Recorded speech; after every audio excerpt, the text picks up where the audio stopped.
Welcome to Wrong Time Watch.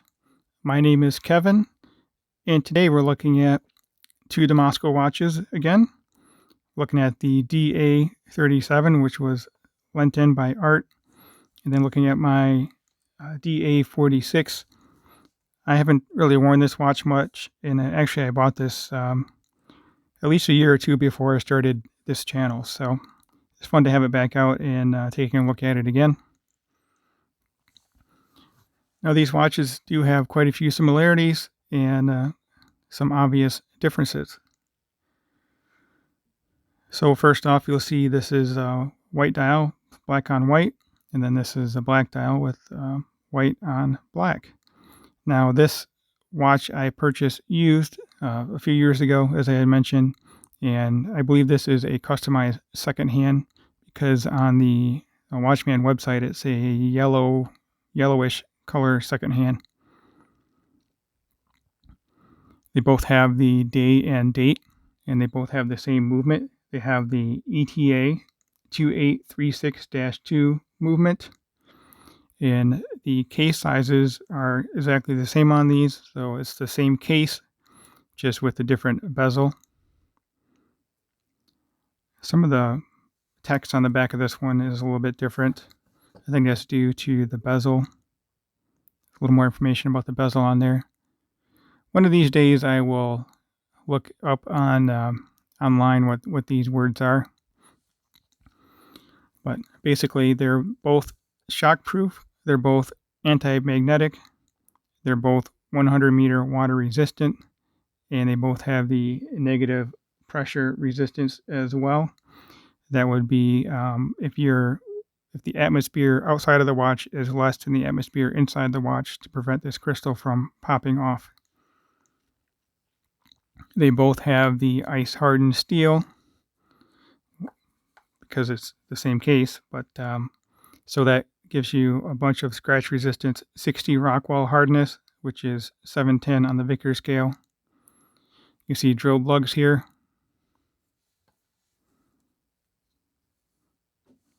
The crown and crown stem and the tube are all hardened as well. These watches are what I would consider pretty much indestructible. I don't see you damaging either of these watches in day-to-day normal type use. Wrenching on a car, whatever, you're be very hard pressed to damage these. One area of weakness I thought you would have on this one is the bezel and scratching it, but this is actually a hardened bezel insert, which is PVD coated, and it says that it is scratch proof as well. Since we're looking at this one, this is a bi-directional bezel, meaning you can turn it in both directions,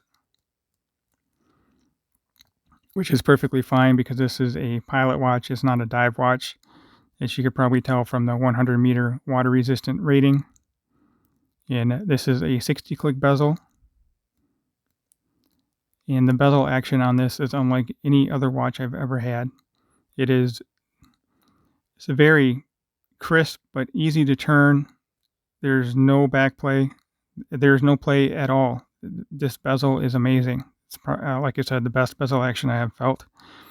And the reason for that is it has ceramic bearings and also some other special patented Damasko technology. If you can hear this thing or not, or maybe I just feel it instead of hearing it. It's just a solid feel, solid click. It is a little hard to turn, but not really that hard. It's kind of hard to explain compared to a normal bezel.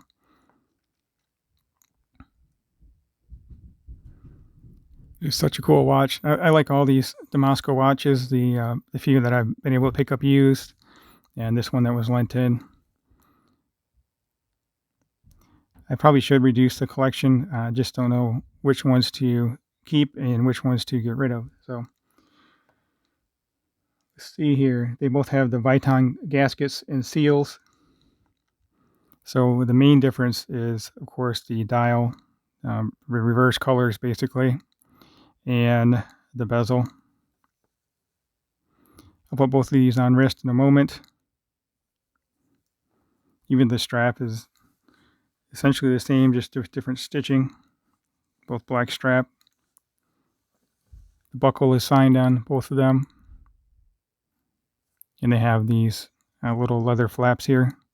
It does aid the comfort on wrist. It feels a lot better on wrist. You don't feel this little piece of cold metal on your wrist. It does make it slightly more difficult to get it on and off, but it's not a big deal. So let's just talk about the dimensions of these again. Lug to lug is 48.5. Case diameter is 40. Case thickness on this is 12.3. In my other videos, I mistakenly called it 12.7. I don't know if I read that wrong somewhere or if I measured it incorrectly somehow, but this is 12.3 thick. 20 millimeter lug width. The strap, I guess you say, tapers out, blossoms out to 24.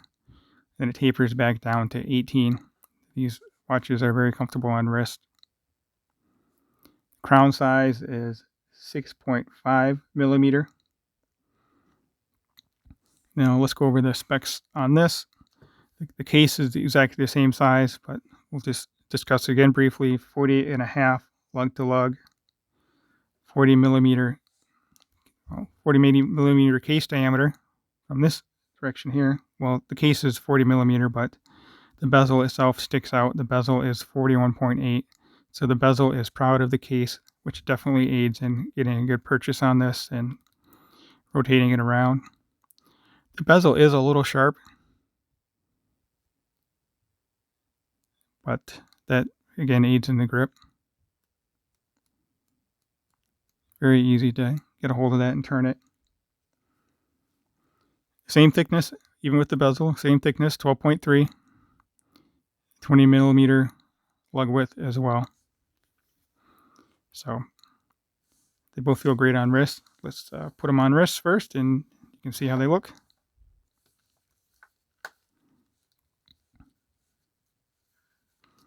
If I were to buy one new, I would get the model numbers mixed up, but I think it's the DA44. It looks like this watch, but it has the white dial and it has an orange second hand, and I think the loom pip is orange as well. But these are plenty good for me for now. I don't know if it's worth it to buy new to get exactly what I want versus picking them up used, enjoying them for a bit, and then down the road I could sell them for hopefully what I paid for them. So here's a DA37 on wrist. I have a 6.5 inch wrist with 52 millimeter wristband, and lug to lug on this again is 48.5.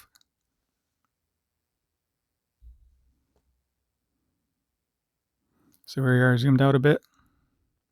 I think it looks great on wrist. Here's the black dial, black bezel for comparison. I never use the bezel, but I think I don't use it what it's intended for. I may fidget with it, but I really don't time anything. I just like how they look better. But I do like the clean look without the bezel too, so I would be hard pressed to pick one or the other. Speaking of picking one or the other, there is a premium for the bezel, obviously. This watch is $1,150, the DA37, and then the DA46 is $1,402. Those are the prices on the Watchman website. Let's get this one off wrist and put the other one on wrist. And then we'll check out the loom, which I am curious to see. I don't remember if the numbers are loomed or not. I'm thinking that they're not loomed, but we'll see that in a minute here. If you could go ahead and take a moment and subscribe to the channel, I would greatly appreciate it. Like the video, leave a comment below. I do enjoy talking with you guys about watches. Okay, so I was able to get this down to the second tightest hole position. I think it's a little bit too tight. Let's get that off of there and put it on the next one looser, which is a little bit too loose. but that's the way it goes. Okay, so again, same lug width, 48.5. I'm sorry, lug to lug, 48.5. Lug width is 20. I kind of go back and forth on if this would look better with a 22 millimeter lug width or a 20. I think with the 40 case, 20 looks okay, especially when this strap blossoms out over the lugs. That definitely looks different. It looks better, I should say.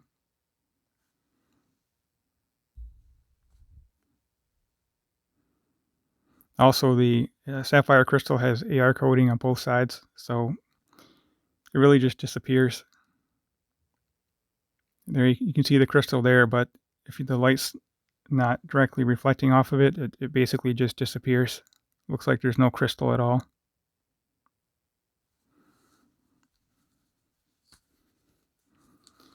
So I'll hold them up to the camera here closely, side by side. Just take a moment to look at them here.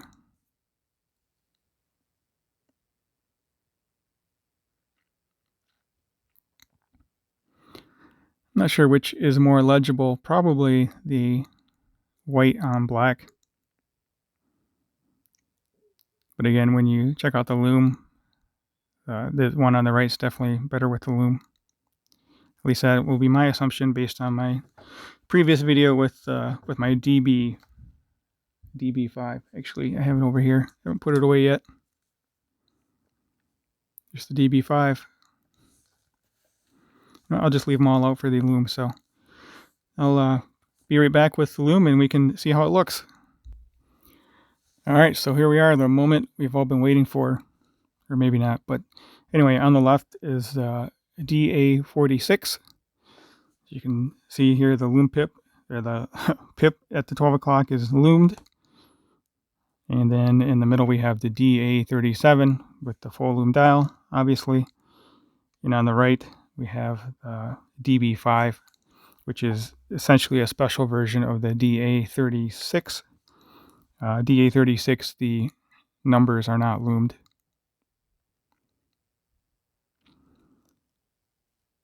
So yeah, the full lume dial definitely blows away the other two with the lume. The lume on the DA46 is not, it's not the best, but it's fine for me. I don't really care about the lume as much. That's lower down on my checklist of what I want in a watch.